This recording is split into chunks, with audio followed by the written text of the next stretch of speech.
श्री राम जय जय राम। श्री राम जय जय राम। जय जय जय हनुमान गोसाई।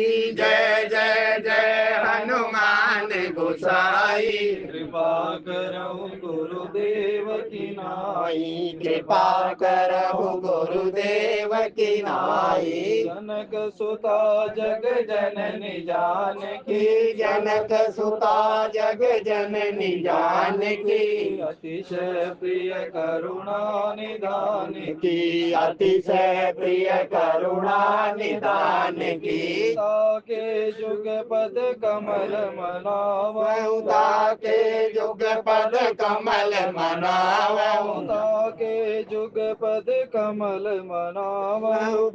के जुग पद कमल मनावहु। जासु कृपा निर्मल मति पावहु। जासु कृपा निर्मल मति पावहु। मंगल भवन अमंगल हारी। मंगल भवन अमंगल हारी। द्रवहु सुदशरथ अजिर बिहारी। द्रवहु सुदशरथ अजिर बिहारी। मंगल भवन अमंगल हारी। मंगल भवन अमंगल हारी। उमा सहित जय जपत पुरारी। उमा सहित जय जपत पुरारी। मंगल मूर्ति मारुति नंदन। मंगल मूर्ति मारुति नंदन। सकल अमंगल मूल निकंदन। सकल अमंगल मूल निकंदन। पवन तनय संतन हितकारी। पवन तनय संतन हितकारी। हृदय विराजत अवध बिहारी। हृदय विराजत अवध बिहारी। राम कथा शशि किरण समाना। राम कथा शशि किरण समाना। संत चकोर करई जय पाना। संत चकोर करहि जय पाना। राम कथा के ते अधिकारी। राम कथा के ते अधिकारी। जिनके सतसंगति अति प्यारी। जिनके सतसंगति अति प्यारी। सब पर परम प्रकाशक जोई। सब पर परम प्रकाशक जोई। राम अवधपति सोई। राम अनादि अवधपति सोई। ताई बजिय मन तज कुटिलाई। ताई बजिय मन तज कुटिलाई। राम भजे गति के नहीं पाई। राम भजे गति के नहीं पाई। तरियन बिन से मम स्वामी। तरइन बिन से मम स्वामी। राम नमामि नमामि नमामि। राम नमामि नमामि नमामि। राम नमामि नमामि नमामि। राम नमामि नमामि नमामि।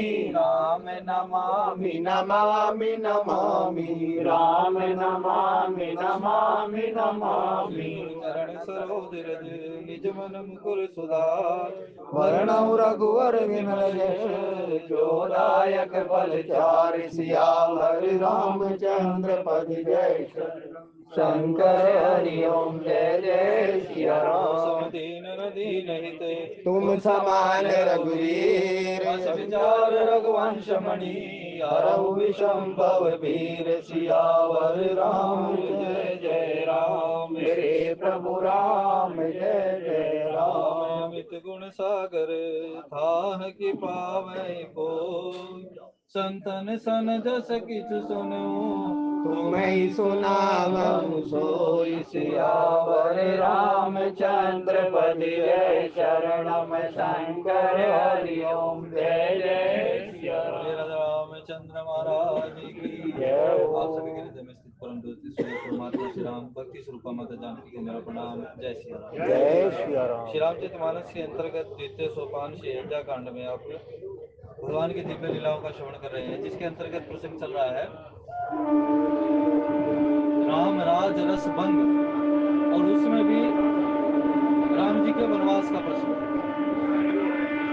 श्री राम जय राम जय जय राम, श्री राम जय राम जय जय राम।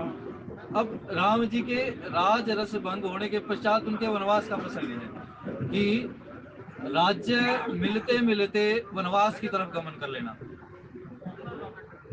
हमारी परिस्थिति सब कुछ मिलते मिलते कुछ भी हाथ नहीं लगना। दोनों परिस्थितियां दिखने में सेम है, दिखने में एक जैसी दिखती हैं कि उनको भी मिलने वाला था लेकिन छूट गया, और हम भी यही सोचते कि हमें भी मिलने वाला था लेकिन छूट गया। लेकिन उनके मिलने में और उनके छूटने में फर्क है।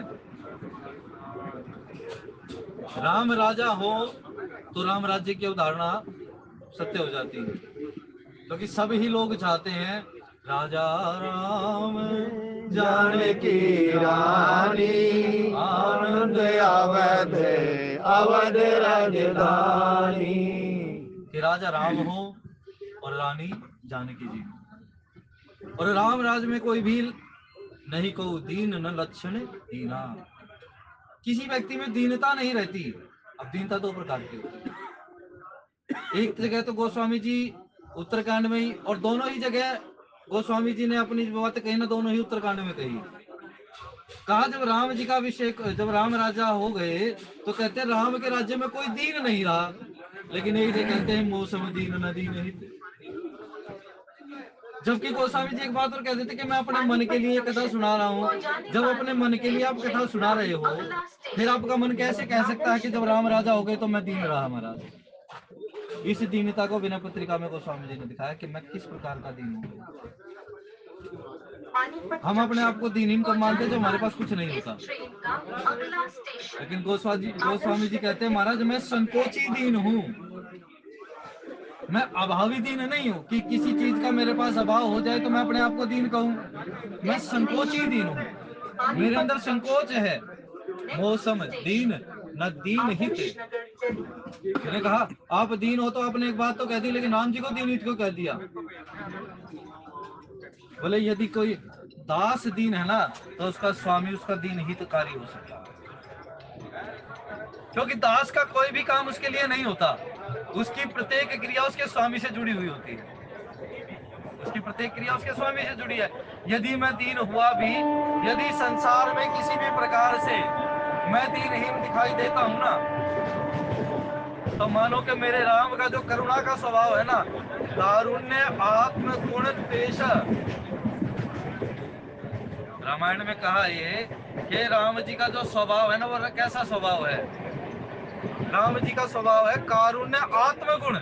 राम जी का स्वाभाविक गुण है कि महाराज वो करुणा करते हैं। गुण तेज आर्ता नाम भीतिवारक। और भगवान इस प्रकार से सोचते हैं, और इतना संकोच है। देखो दीन में इतना संकोच है, वो देने में दीन है भाई। अब वो देने में दीन कैसे है? उसी रामायण में श्लोक है, कथम कुरियाम कदा कुरियाम। मैं इसको जो कहते हैं ना, जो संपत्ति शिव रावण ही दीन दिए दसमात, सोई संपदा विभीषण ही सब कुछ ही दीन रघुनाथ। ये जो संकोच का गुण है ना, ये मेरे राम का गुण है। वो कहते हैं मैंने अपने दास को भाई इतना दे दिया ना, तो कभी थोड़ा तो नहीं रह जाएगा इसको।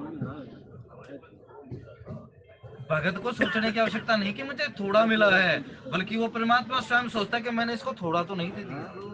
और फिर वो ये भी विचार करता है कथम कुरियाम और कदा कुरियाम, इसके लिए मैं क्या कर डालूं और मैं कब इसको देने के लिए तत्पर हो जाऊं। हर समय नहीं, लेकिन वो कहते हैं कि भाई तेरा हित नहीं, मैं तेरा परम हित करूंगा। नारद जी महाराज को क्या कहा, कथम कुरियाम और कदा कुरियाम, मैं इसको कब दूं। पहले उन्होंने कहा चलो मैं कितना दे दूं। नारद ने तो एक बात कही कि मुझे हरि अपना स्वरूप दे दीजिए। अब भगवान राम ने विचार किया कि मैं इसको अपना स्वरूप दे दूं तो हरि के 3 अर्थ होते हैं, तो मैं इसको कौन सा स्वरूप दूं। दोनों में से एक रूप छाट लिया, वो वानर का स्वरूप दे दिया। वानर को, हरि को वानर भी कहते हैं, तो उन्होंने एक स्वरूप दे दिया मैंने। लेकिन वहां कहते कदा कुरियाम, लेकिन इसका अनुभव इसको कब प्रदान करूंगा, जब जो ये चीज चाहता है ना, जब उसकी चोट लगेगी। यानी राम तो अपनी तरफ से सब कुछ देना डालते देने में समर्थ हैं। सुन मुनि कछुआ दे नहीं मोरे, मेरे लिए कुछ भी ऐसा नहीं है कि जो मैं तुम्हें प्रदान नहीं कर सकता, लेकिन जिसमें तेरा परम हित होगा ना, वो तुझे तब उसका अनुभव होगा महाराज। इसलिए राम कभी कमी नहीं रखते, सब पर मोरी बराबरी दा, मेरी सब पर बड़ी बराबरी दा है भाई, मैं किसी में कभी कमी पेशी नहीं रखता।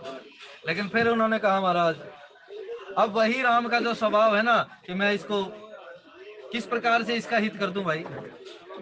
अब वही राम सोचते हैं, श्री राम जय जय राम, श्री राम जय राम जय जय हम उन्हीं राम राम। की चर्चा करते हैं कि जो राम इतने संकोची हैं।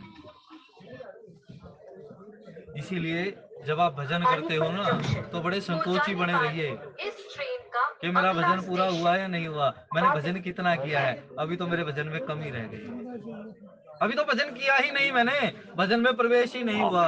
इस प्रकार से विचार करते रहो। यदि मन में यह आ गया ना कि मैंने इतना भजन कर लिया, तो फिर भजन नहीं बनता। लेकिन यदि मन में ये रहा कि अभी तो कुछ हुआ ही नहीं महाराज, अभी तो मैं कुछ कर ही नहीं पाया, अभी तो मैं प्रवेश भी नहीं कर पाया हूँ आपकी सेवा में, क्योंकि सब ते सेवक धर्म कठोर। आपके भजन में जब तक विक्षेप ना होने लगे ना, जब तक भजन पर प्रहार ना होने लगे, जब तक आपकी साधना में कोई रुकावट ना आने लगे, तब तक साधना चली नहीं। जब तक सुगम भजन कर रहे हो ना, तब तक ये विचार मत करना कि मेरा भजन बन रहा है। जब उस भजन में कोई विक्षेप होने लगे, जब उस भजन में कोई प्रहार होने लगे, जब उस भजन के प्रति आपको संदेहात्मक, आपकी बुद्धि में, जब आपके जीवन में कोई संदेह रूपी बीज का रोपण करने लगे ना, तब जानना कि भजन हो रहा है। क्योंकि जब भजन बनता है तो प्रकट होता है, और जब भजन प्रकट होता है तो महाराज माया दौड़ती है कि ये तो भजन में बहुत ज्यादा लग गया, इसको चलने ही नहीं देना महाराज। श्री राम जय जय राम, श्री राम जय राम। रामचरितमानस में यह भजन बना कि राम जी को वनवास की तरफ गमन करना पड़ा। अभी तक तो सुगमता से राम रह रहे थे ना अवध में, किसी के प्रति कोई नहीं, मित्र आते थे, बड़े खेल होते थे, पिता भी बड़ा प्रेम स्नेह रखते थे, माताएं भी बड़ा प्रेम स्नेह रखती थी, किसी को पता ही नहीं था कि राम का स्वभाव क्या है।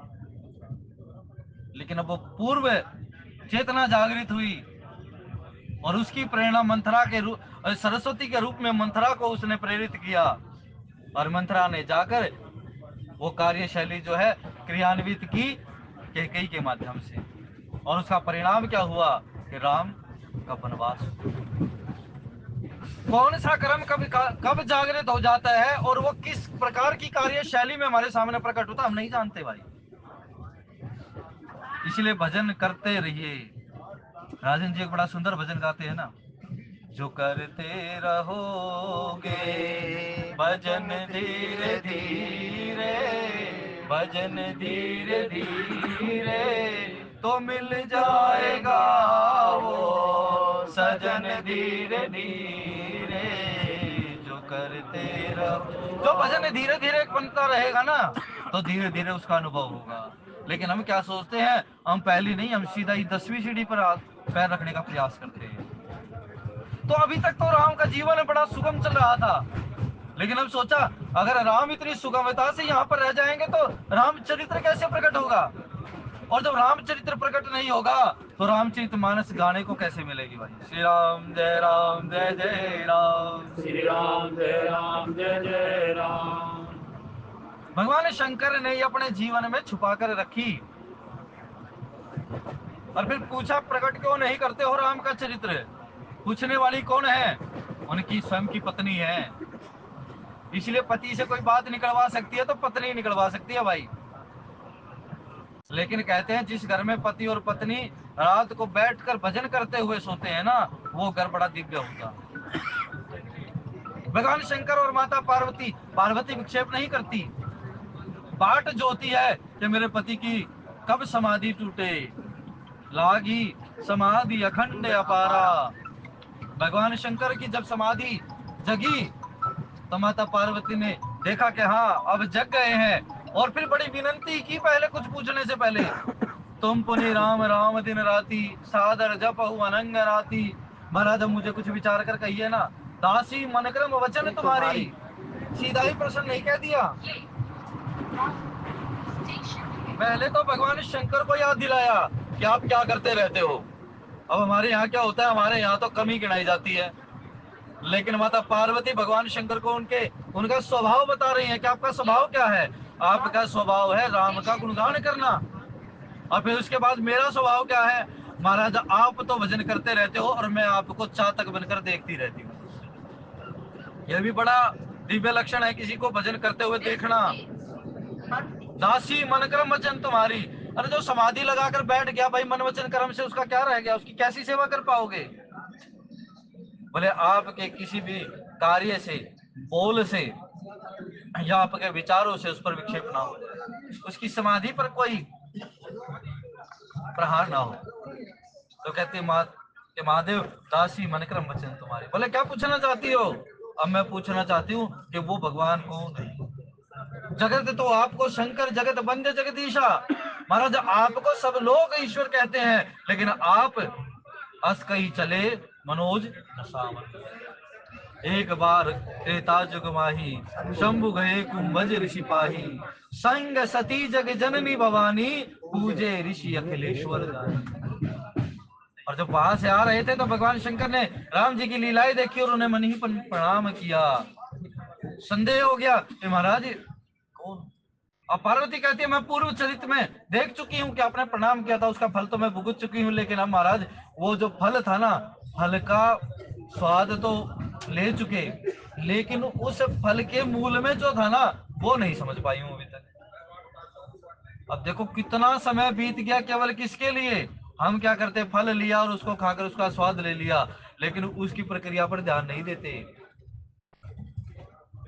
अब जैसे कुछ क्या बातें होती है, जो वैष्णव जन है ना भाई, जिनको दीक्षा मिलती है, उनको बैंगन खाने के लिए मना किया जाता है। तो बिल्कुल साधारण सा उदाहरण है, बैंगन खाने के लिए मना किया जाता है कि बैंगन नहीं खाओ। अब कुछ लोग क्या कहते थे, ये तो महाराज ये भी चीज छुटवा रहे हैं, वो भी चीज छुटवा रहे हैं, है ना, कि क्यों छुटवाते हैं। उस महात्मा से कोई कारण तो पूछता नहीं। तो महात्मा कहते हैं इसका कारण, इसके दो कारण हैं। एक तो जो बैंगन जब उपजता है, जब बैंगन की वृद्धि होती है, तो जो उसको उसमें पोषकता देने वाला जो कीड़ा है ना, उसके अंदर ही मर जाता है, पहली बात तो ये। और दूसरा जो उसका बीज हो जाता है ना, वो कई दिनों तक वो पेट के अंदर रहता, गलता नहीं है वो। और कोई भी जो अशुद्ध चीज होती है ना, वो जब तक पेट में रहेगी ना, तब तक आपके मुख से जो भजन निकलेगा वो पूरा नहीं होता। इसलिए उन्होंने कहा महाराज आप इसको नहीं खाते। तो उन्होंने कहा कितना समय बीत गया उसके कारण को जानने का पता, लेकिन हम उसके मूल में जानना चाहते हो, जिसके लिए मुझे देह त्याग करनी पड़ी थी। तब भगवान शंकर कहते राम कथा के तेई अधिकारी, जिनके सत्संगति अति प्यारी। क्या आज तुम्हारे मन में वो जानने की इच्छा हुई है ना, इसीलिए आज मैं तुम्हें वो बात सुना। तो जब वो बातें सुनाई महाराज, और फिर इसको प्रकट करवाने वाली ही वही है माँ जगत जननी, जो भवानी है ना, इस मानस को प्रकट करवाने वाली ही वही है महाराज। नहीं तो शंकर जी ने तो इसको अपने हृदय में धारण कर रखा था महाराज। पाई सुसमऊ शिवासन वाखा, रची महेश निज मानस। अपने मन में पूरी पटकथा लिख कर रख रखी थी, लेकिन जब अधिकारी मिल गया ना, तो अधिकारी मिलने के पश्चात वो सारा का सारा बखान कर दिया। श्री राम जय राम जय जय राम, श्री राम जय राम जय जय। और सारी चीजें हो गई, लेकिन जब समय आया कि राम ने किनका उद्धार करना है, और जब उनके उद्धार का समय आया तो राम के वनगमन का भी समय आ गया। मित्रता तो बचपन से ही थी निषाद राज से, लेकिन कहा अब उनके कार्य का, उनके उद्धार का जो समय आ गया, अब उनके समर्पण का जो समय आ गया ना, तो समर्पण भाई इतनी दूर से नहीं होता, समर्पण तो परमात्मा को सन्मुख करके किया जाता है। सन्मुख होकर समर्पण होता है। और निषाद राज गया, भगवान राम को समर्पण किया, उसके पश्चात जटायु का समर्पण हुआ, उसका उद्धार हुआ, अहिल्या का उद्धार, कितने कितने लोगों का उद्धार नहीं हुआ महाराज। और जब वो उद्धार हो गया, तब कहते हैं राम जन्म के हेतु अनेका, एक तेका। राम जन्म के हेतु अनेक हैं। अब यहाँ जन्म का मतलब कुछ और लगाते हैं लोग, जो गर्भ से जन्मा हो उसको जन्म कहते हैं। हमारी सामान्य धारणा यही है, कि जो उससे जो गर्भ से जिसने जन्म लिया हो उसी को जन्म कहते हैं। लेकिन अब यहाँ का राम का कुछ काम नहीं है अयोध्या में। कैकेयी को ये जागृति हुई, और जागृति हुई जब कहते हैं जब कोई अच्छा काम करवाने के लिए आप चलते हो ना तो चार लोग आपको दोषी ठहराते ही है, और जब दोषी ठहरा दिया तो कैकेयी को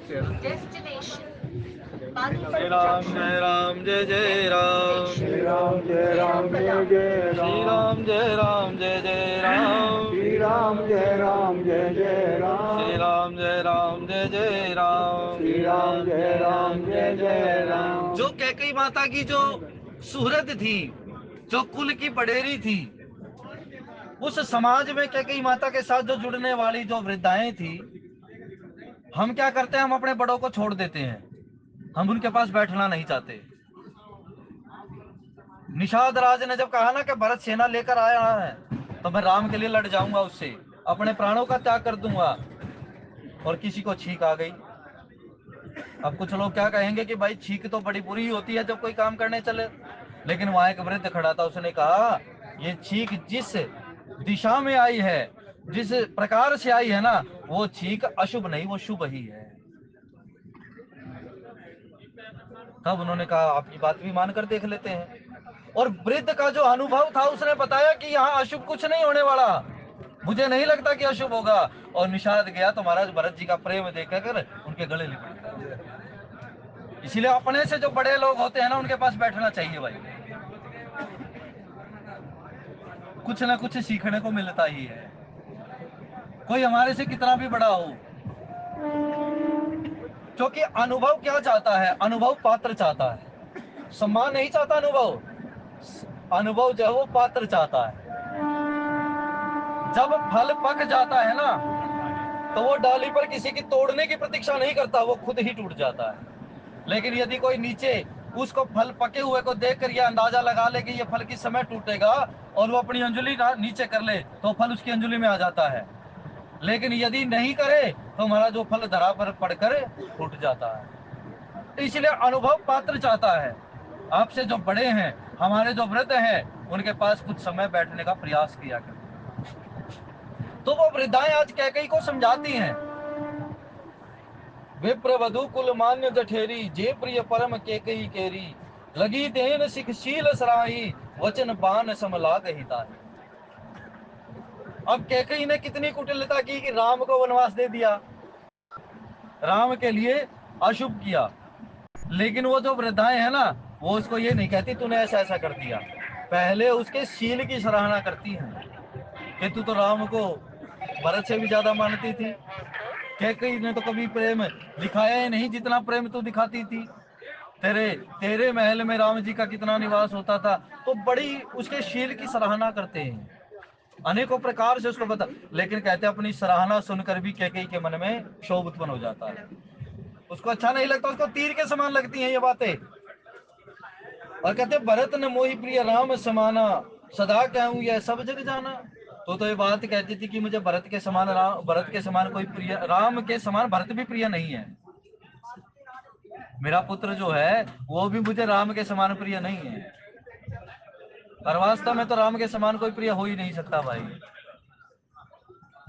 क्योंकि आप सरिस कह भोजन जाऊं, नृप तुम्हार सुत होब में आऊं।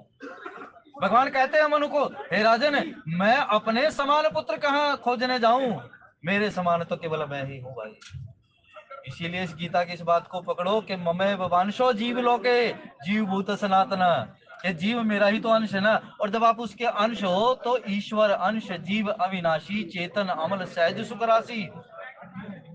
तो अपने मन में उस राम का वो स्वभाव भी जानो कि राम सहज आनंद निधान, कि आप आनंद के निधान हैं, केवल प्रतीक्षा किसकी है, उसको पहचानने की। राम पहचानते हैं तभी तो कह देते हैं, पिता दीन मोहि कानन राजू, जय सब भांति मोर बरदारू। यदि राम नहीं पहचानते तो जाते नहीं वन, कह देते मैं क्यों जाऊं, मुझे तो राज्य दे दिया है ना, और कल मेरा अभिषेक है तो मैं क्यों जाऊं।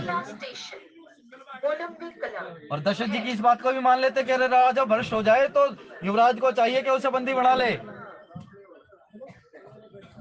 लेकिन राम कहते ना, एक बार जो तुमने कह दी वही बात है बस। रघुकुल रीत सदा चली आई, प्राण जाऊ बरु वचन न जाए। जो मन में विचार आ जाए ना शुभ करने का, जो आदेश मिल जाए, इस बात को कहती है। और ये कैकेयी की बात को माना, क्योंकि कैकेयी कहती है जो यदि तुम मान सको इस आज्ञा को तो दशरथ की बात मानो। तो राम जी ने कहते मेरी माँ ने तो भाई, माता का इसीलिए स्थान पिता से 10 गुना ऊंचा होता है। जैसे एक कन्या होती है ना, 10 पुत्रों के समान होती है एक कन्या। और उस एक कन्या ने पुत्री पवित्र, यदि एक कन्या संस्कारित हो तो महाराज दोनों कुल संस्कारित होते हैं। तब उन्होंने कहा महाराज करहु राम पर सहज स्नेहु, के ही अपराध आज बन देहु। तुम्हारा तो राम पर सहज स्नेह था, यानी राम तुम्हारी सहज प्रीति थी, फिर आज किस कारण से तुमने राम को वनवास दे दिया है? ये विचार तुम्हारी बुद्धि में आया कैसे? कब हुन कियो सब थी और सु, प्रीति प्रतीति जान सब देशु। तुमने कभी सोतिया डा नहीं किया। सोतिया डा क्या हुआ? सोतन के प्रति ईर्षा भाव। तुमने तो कभी दिखाया नहीं। तुमने तो कौशल्या को अपनी बड़ी बहन माना, और जब तुम उसका आदर करती थी तो उसने भी तुम्हें आदर दिया है। तुम्हें अपनी छोटी बहन के समान माना है ना। लेकिन फिर आज किस कारण से कौशल्या अब का क्या बिगाड़ दिया तुम्हारा कौशल्या ने ऐसा? हमने तो कभी सुना नहीं कि कौशल्या ने कुछ बात कही हो तुम्हें।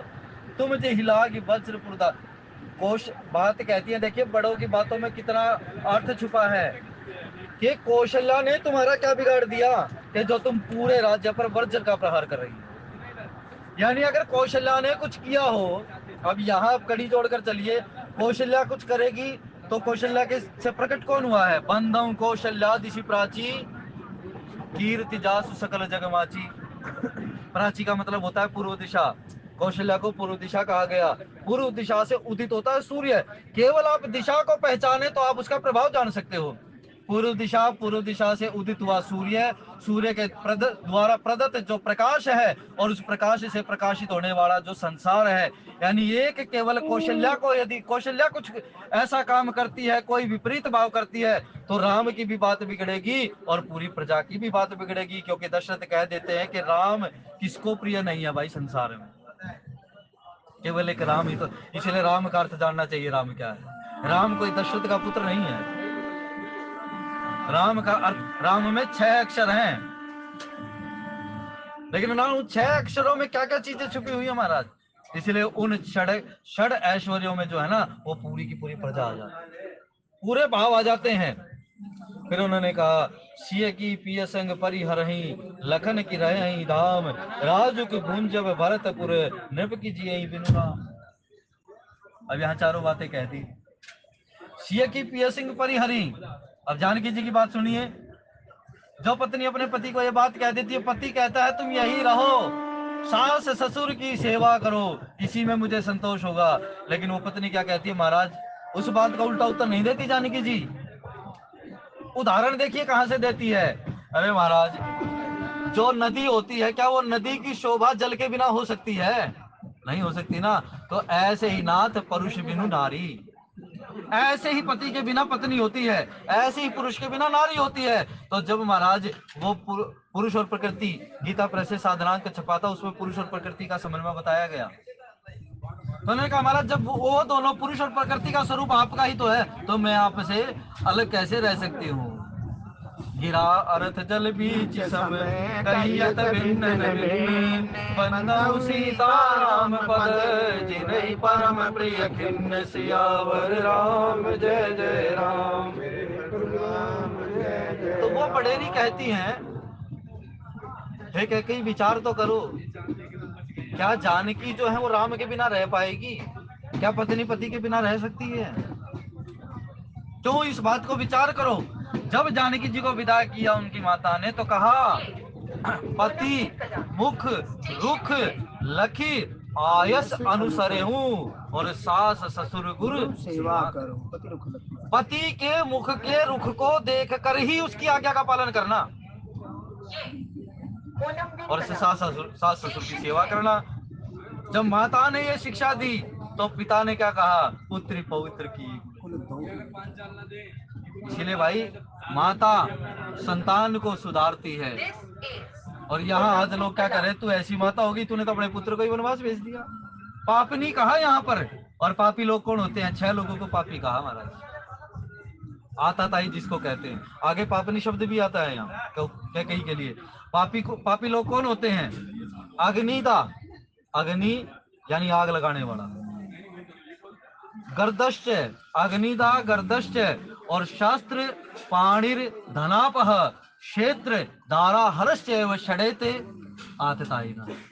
आग लगाने वाला, जहर देने विष देने वाला, शस्त्र लेकर आप पर प्रहार कर लेने वाला, उसके पास धनापह आपके धन का हरण कर लेने वाला, क्षेत्र आपकी भूमि का अपहरण कर लेने वाला, और कहते हैं दारा हर्ष, और स्त्री का हरण कर लेने वाला। ये 6 इस संसार में आताताई होते हैं। और यहाँ कैकेयी को कौन सी आताताई कहा गया? अग्निदा, जो प्रथम आताताई है ना, उसको ही कहा गया। तूने आग लगा दी है। क्योंकि यह आग लगी तो भरत जी महाराज के हृदय में आग लगी, देखे बिन रघुनाथ पद ये की चरनी न जाई। और कहते हैं एक निमेष बरस सम जाई, यही विधि भरत नगर नियर आई, हाट बाट नहीं जाई निहारी। और वहां गोस्वामी जी कहते हैं जयपुर दह दिसी लागी दवारी। दावाग्नि, दावाग्नि होती है ना, जो अग्नि लग जाती है। और उन्होंने कहा महाराज ऐसी भरत जी महाराज जब आए तो हाट बाट नहीं जाए निहारी, गली चौक निहारे नहीं जा रहे, बाजारों की शोभा नहीं दिखाई दे रही भरत जी महाराज को।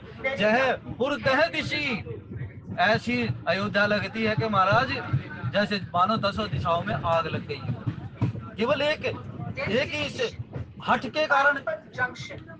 सामान्य भाषा में तो हट ही दिखता है भाई, लेकिन फिर कहा तो अब विचार तो करके गई कि क्या जानकी जो है राम के बिना रह पाएगी?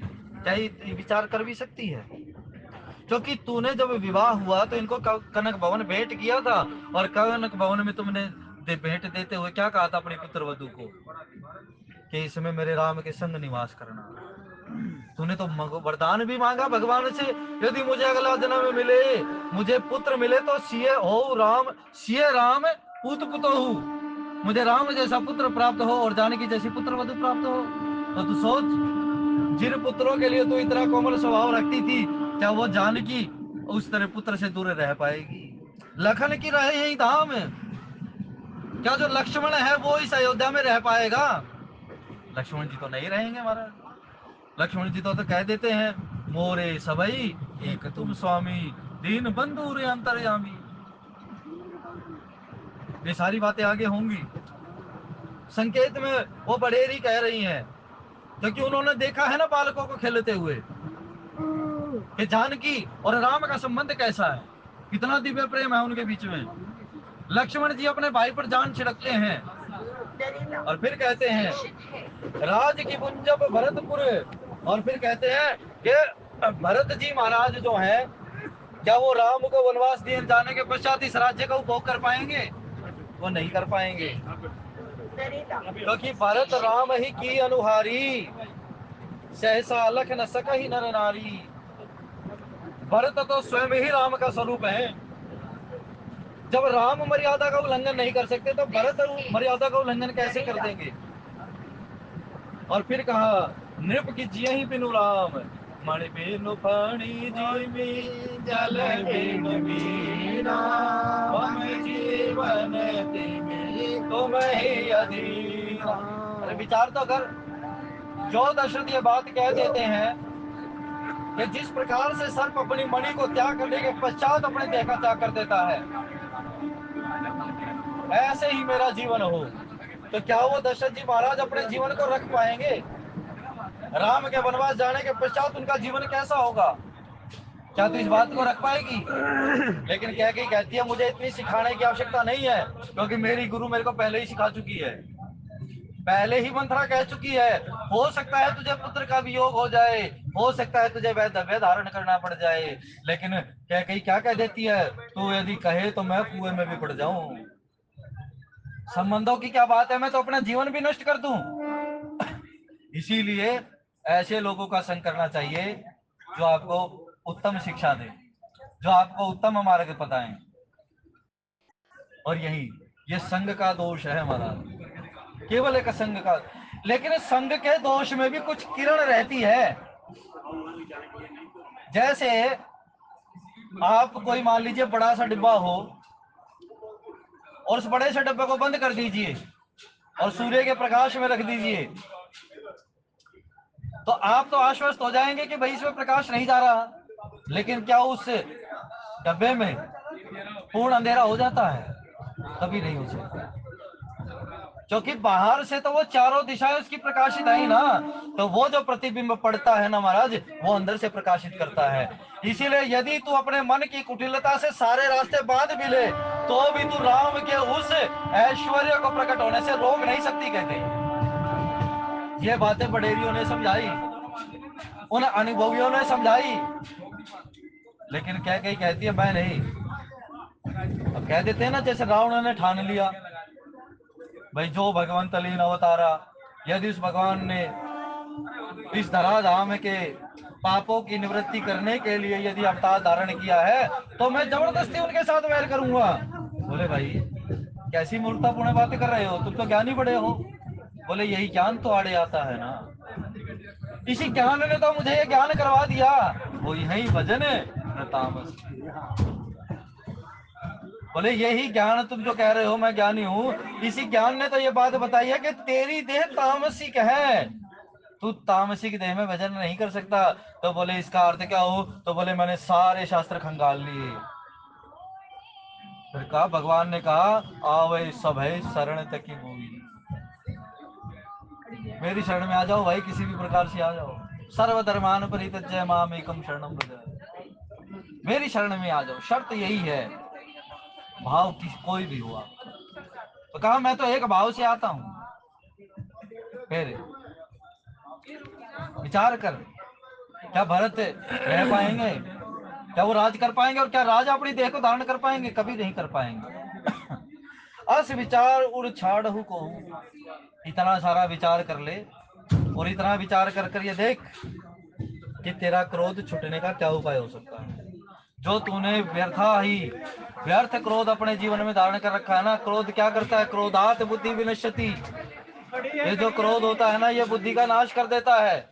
अभी तेरे पास समय है, क्योंकि अभी समय हुआ नहीं है जाने का, तो कुछ विचार कर। तो यदि तू इस क्रोध को छोड़ देती है तो तेरी बुद्धि तेरा साथ दे देगी थोड़ा बहुत, क्योंकि कितने % तो तू उसका नाश कर ही चुकी है ना। तो जब क्रोध की अग्नि जलती है तो वो तो जलाती चली जाती है। तो तूने उस क्रोध से जलती हुई इस बुद्धि के द्वारा तूने क्या किया? सबका अपमान किया है। तो जो थोड़ा बहुत समय बचा है उस अपमान का प्रायश्चित कर ले। बोले क्यों? बोले कैसे? बोले क्रोध को छोड़कर। कहती ये क्रोध ही तो नहीं छूटता, क्रोध छोड़ना बड़ी मुश्किल बात है भाई। कितने लोगों के हृदय में छेद कर देता है।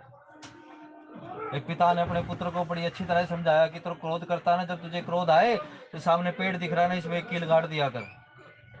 समय बीतता चला गया, उसका क्रोध धीरे धीरे, और बोले जब तू तुझे ये लगे कि तूने अपने क्रोध पर कंट्रोल कर लिया है, नियंत्रण कर लिया, तो एक कील को निकाल देना। निकालता चला गया, जैसी आखिरी कील निकाली क्रोध बिल्कुल शांत हो चुका था। समय बीता तो पिता उसके कंधे पर हाथ रखकर कहते हैं अब इसमें क्या दिख रहा है? बोले इसमें तो बहुत सारे छेद हो गए। ऐसे ही जब जब तूने क्रोध किया होगा ना, तब तक सामने वाले के हृदय में तूने छेद किया। तो भाई क्रोध करने से सामने वाले के हृदय पर चोट लगती है, और जब वो चोट क्या करती है, वो केवल उसी को प्रताड़ित नहीं करती, वो हमें भी दुख करती है। क्योंकि जब हमें उस बात का पता लगता है ना, तो हम प्रायश्चित की अग्नि में जलते हैं, फिर हमें पछतावा होता है। फिर कहते हैं भाई जब समय बीत गया तो फिर क्या पछताया। लेकिन फिर कहते हैं इतना विचार कर कर तू क्रोध का त्याग कर, शोक कलंक कोठि जन ले, क्योंकि इस क्रोध का त्याग कर देगी ना तो तेरा शोक चला जाएगा, और फिर तेरा तेरे तेरे कलंक भी नहीं लगेगा। वही कलंक आज तक नहीं धुल रहा हमारा, जबकि राम जी भी उनको कह चुके हैं आपका कोई दोष नहीं। गुरु कह चुके कैकेयी का कोई दोष नहीं, वो तपस्वी कह चुके कैकेयी का कोई दोष नहीं। जो इसमें दोष देखेगा उसने सत्संग नहीं किया, संतों का संग नहीं किया। लेकिन इतना होने के बाद भी कैकेयी का दोष आज तक संसार देखता है। फिर कहते हैं भरत ही अवश्य देहु युवराजू, तुम अवश्य भरत को युवराज कर दो, कोई दिक्कत नहीं। लेकिन कानन का राम कर काजू, लेकिन हमें ये तो पता राम का उसमें काम क्या है। तो कैकेयी कहती मुझसे क्या पूछते हो, पूछो राम से जिसने कहा जय सब भांति मोर बड़े काजू। मैंने तो केवल इतनी ही बात कही कि राम को वनवास भेज दो, लेकिन वनवास में काम किसको दिखा, वनवास में काम राम को दिखा। विपरीत परिस्थितियों में भी जो अनुकूलता ढूंढ ले उसका नाम राम है। जाओ पूछो राम से। बोले हम राम से तो बाद में पूछेंगे, पहले तो कर्ण से पूछ लेना। लेकिन फिर कहा ना ही न राम राज्य के भूखे, हम तुझे समझा रही हैं कि राम जो है ना वो राज्य के भूखे नहीं है, राम को राज्य नहीं चाहिए। कौशल्या इस बात को कह देगी, इन बडेरियों के बात को कौशल्या सत्यापित करेगी। अवध तह जह राम निवासु, अवध तो वही है भाई जहां राम का निवास है। जहां राम निवास कर लेंगे ना वहीं पर अवध बन जाएगा। इसीलिए राम एक के नहीं है, राम तो सर्वत्र हैं, राम सर्वव्यापक है, राम सर्वज्ञ है और राम सर्व सुलभ सर्व प्राप्य है। कोई व्यक्ति ये अपने मन में ये ग्लानि ना करे कि मुझे राम नहीं मिले। भाई महात्मा तो यहाँ तक गारंटी देते हैं, आप अपने मन में ये विचार दृढ़ कर लीजिए कि राम मुझे प्राप्त है, तो वो प्राप्त है आपको, उसका अनुभव भी शीघ्र ही हो जाएगा। लेकिन कठिनता यही है कि हमें इतना यही दृढ़ता नहीं आ पाती भाई जीवन में। श्री राम जय जय राम, श्री राम जय जय सज्जन ने कुछ राम। अपने भाव भगवान के चरणों में अर्पित किए हैं, उनकी प्रीति चरणार बिंद में सदैव लगी रहे। तो कहते ना ही न राम राज के भूखे, राम जो है ना राज्य के भूखे नहीं है। धर्म धुरी विषय रस भूखे, वो तो धर्म की धुरी है, धर्म को धारण करने वाले हैं। धर्म के लक्षण बहुत हैं, धर्म के अंग बहुत हैं, और ये सारे के सारे अंग जो है ना ये राम में लक्षित होते हैं। अब कहते तो विषय रस भूखे रूखे, उन्हें विषयों में कोई आसक्ति नहीं है, ये विषय ही है। जो हम भगवान से मांगते हैं ना ये भी विषय ही है कि भगवान मुझे ये दे दो, मुझे ये दे दो, ये भी विषय ही है। लेकिन राम में ये बात भी नहीं है। राम ने तो जो मिल गया ना उसी में संतोष कर लिया। राज्य मिलने की बात कही तो ठीक है, और वनवास जाने की बात कही तो उसमें भी ठीक है। न गता अभिषेक तस्तथा न ममले वनवास दुखता, राज्य मिले तो सुख नहीं और वनवास मिले तो दुख नहीं, ऐसा मेरे राम है। गुरु ग्रह बसहु राम तज गेहू, निपसन अस पर दूसर, तूने दो वरदान मांगने ही है ना तो मांग ले, कोई मना नहीं करता, लेकिन संशोधन कर ले। अब पूछते क्या संशोधन करें। पहली बात ठीक है, तू भरत के लिए राज्य मांग ले, भरत को राजा कर दे, कोई बात नहीं। और तूने राम को बाहर ही भेजना है ना, महल से ही बाहर भेजना है। भरत के राज्य में राज्य संचालन में कोई विक्षेप ना हो, तू यही चाहती है ना, तो राम को गुरु के घर भेज दे। राम गुरु की आज्ञा कभी नहीं टालेंगे, और गुरु भी कभी नहीं चाहेंगे कि इस अयोध्या में कोई भी प्रतिरोध उत्पन्न हो, अराजकता फैले, अव्यवस्था फैले, गुरु भी ये नहीं चाहेंगे, क्योंकि यही वो गुरु हैं। जब चित्रकूट में बैठे हैं तो वहां भरत को भी देखते हैं, राम को भी देखते हैं, और फिर कह देते हैं राम तुम जो कहते हो ना वो सही है, और कह देते मेरी तो बुद्धि भाई अबलासी हो गई, यानी मेरी बुद्धि के तो हाथ पैर टूट गए, मैं तो कुछ सोचने विचारने की मेरे पे क्षमता रही नहीं मेरी बुद्धि में। तुम कहते हो वो भी उचित लगता है, और भरत कहता है वो भी उचित लगता है, मैं तुम दोनों की बातों को कुछ नहीं कह सकता। अब तुम आपस में ही विचार कर लो कि क्या होना। श्री राम जय जय राम, श्री राम जय राम। अब भरत जी तो प्रसन्न हो गए कि गुरु जी ने तो भला कर दी। और जब मना कर दी गुरु ने तो अब राम रह गए, राम को तो मैं अपने आप मना लूंगा। और राम भी कह देते ठीक है भरत, जो तुम कहोगे वही मैं मान लूंगा। अब एक तरह से तो भरत प्रसन्न हो जाते कि दोनों ने देखो कितनी अनुकूलता दिखाई, लेकिन यही अनुकूलता भरत जी पर भारी हो गई। देखा कि यार दोनों अनुकूल हो गए, गुरुजी ने भी कह दिया भरत जो तुम कहोगे वही होगा, और राम ने भी कह दिया कि भरत जो तुम कहोगे मैं वही करूंगा।